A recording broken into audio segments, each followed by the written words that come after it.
A clay tablet sits in the Oriental Institute in Chicago. Catalog number A2793. Most researchers who examine it classify it as a ritual hymn, one of thousands recovered from ancient Sumer, and they file it away. A prayer to Enlil, nothing remarkable. But 3 lines on the tablet's reverse side contain something that does not belong in a prayer. They contain coordinates, not metaphorical language, not poetic direction. This is actual navigational data encoded in the vocabulary of Sumerian religious verse, with distances measured in baru, angular references to fixed stars, and a sequence of landmarks described in the same precise format the Sumerians used for trade route documentation.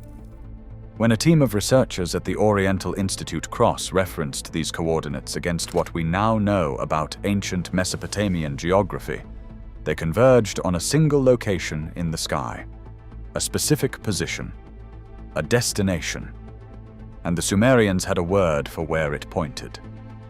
Ansar, the horizon of heaven. If you want to follow research that takes ancient documents seriously as technical records rather than mythology, subscribe now. I cover this every week, and next week's discovery makes this one look like a footnote.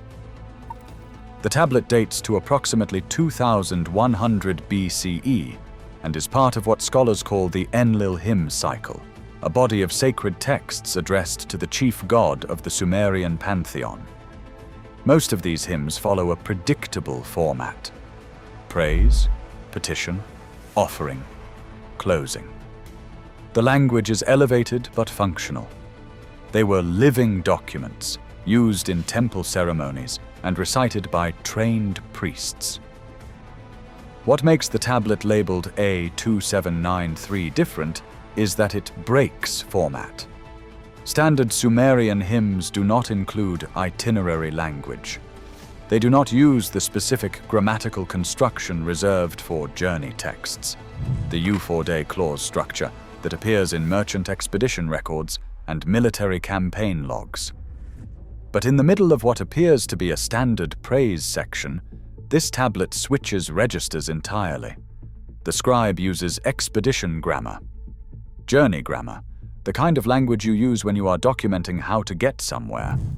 Dr. Thorkild Jacobson, one of the foremost Sumerologists of the 20th century, flagged this anomaly in a 1974 paper but never pursued it further. He noted the structural irregularity, catalogued it as likely scribal error or poetic license, and moved on.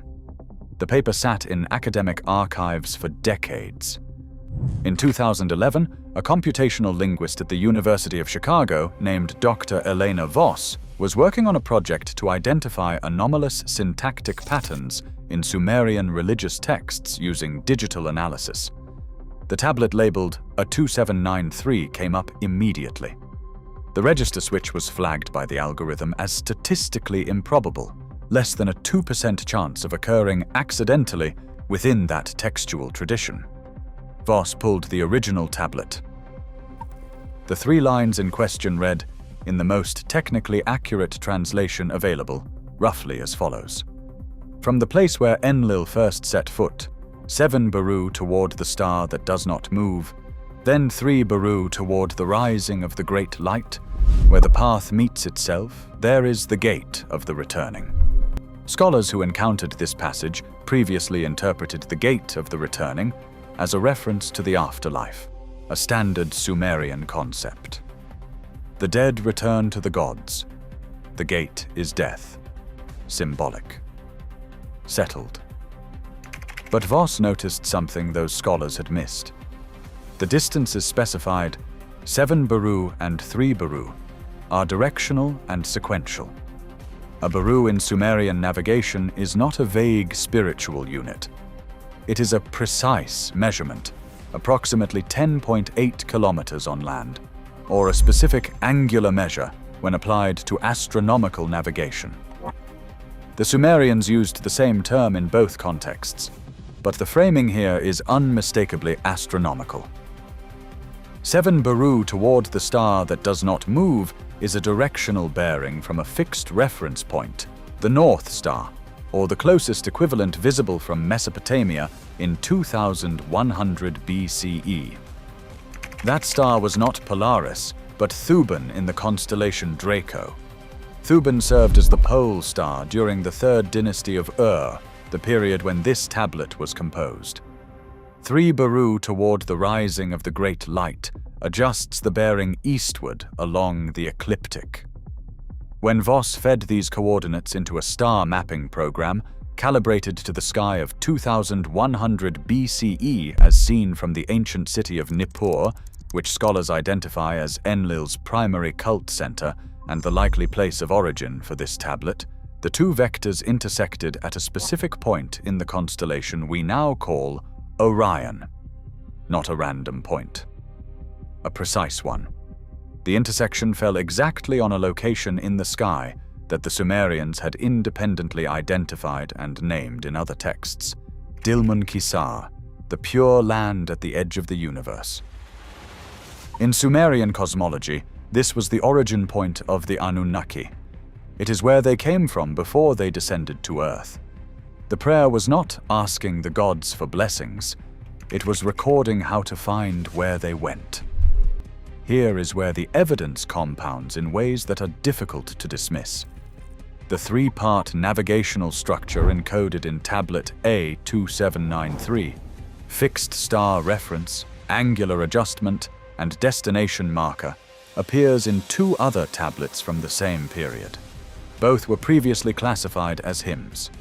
Both contain the same anomalous expedition grammar in specific sections. Both reference Dilmun Kisar by name. One of these tablets, housed in the British Museum under catalogue number K4196, adds a detail the Chicago tablet does not include. It specifies a timing condition.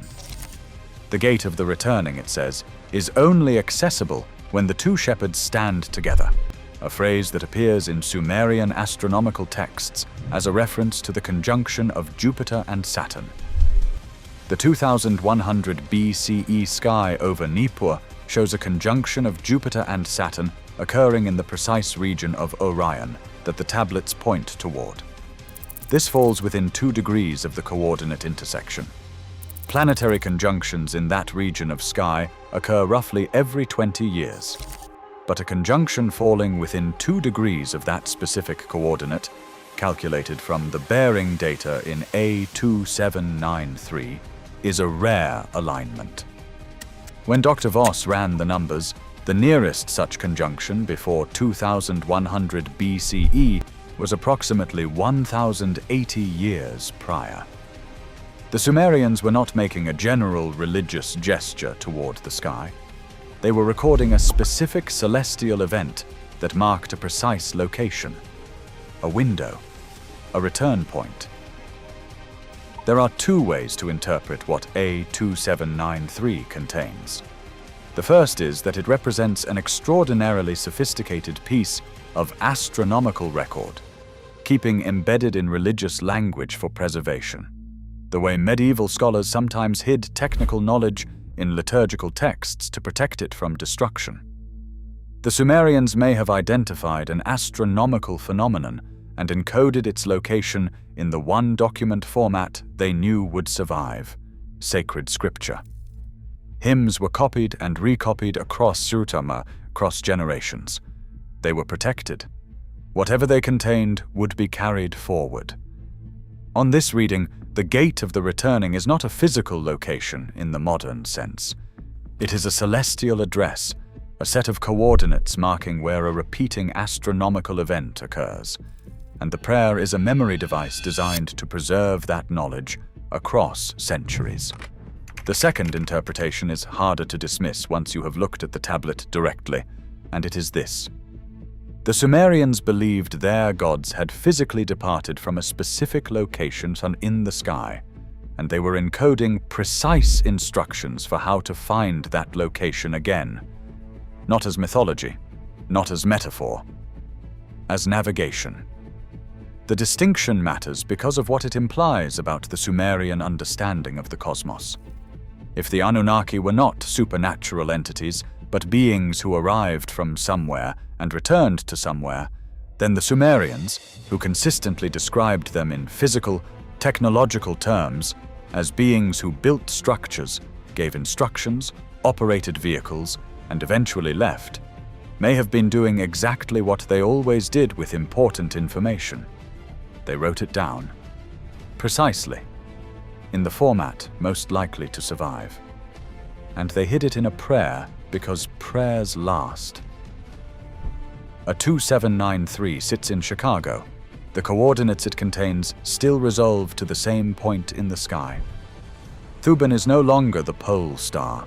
The Earth's axial precession has shifted that role back to Polaris, but the location the tablet describes can still be calculated. The sky moves on cycles. The Sumerians understood those cycles better than we typically credit them. Whether the gate of the returning is a real destination, a remembered event, or the encoded memory of something the ancient world witnessed and tried to preserve. The tablet is not mythology. It is a document. And the people who made it were not primitive. They were archivists of something they considered too important to lose, hiding the most precise information they had inside the one format they trusted would survive the centuries. They were right. It did.